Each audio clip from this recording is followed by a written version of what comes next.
আজি ৰাতিপুৱা অচিনাকি ল'ৰা এটা আমি এতিয়া তেওঁৰ আধাৰ কাৰ্ড লগত পাইছোঁ। আধাৰ কাৰ্ড মতে তেওঁৰ নাম হ'ল মহিবুল হোসেন, দেউতাৰ নাম ৰবিউল হক, তাৰমানে মানিকাচর ডিস্ট্রিক্ট ধুবুরি, আর বয়স হলো 25 বছর।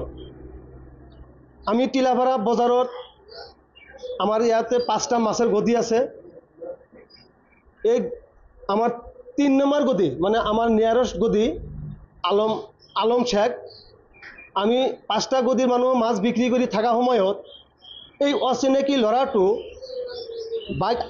বাইক নিউ ৰাস্তাত ন্যাশনাল ৰোডত একদম পশ্চিম ফালে মানে ৰাখি আমাৰ আলমবাৰ গদিত আহি কেশত হাত দি মানে কেশৰ পৰা পইচা ওলায় মানুহ টকা লৈ থকা অৱস্থাত তেওঁক হাতে নাতে ছপিয়ান নামৰ বেপাৰীটো ধৰে আৰু এই ভাই ধৰে।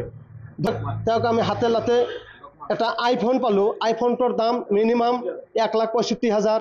এটা গাড়ী আছে আৰ এন নিউ, তেওঁ মিনিমাম 2.5 লাখ টকা।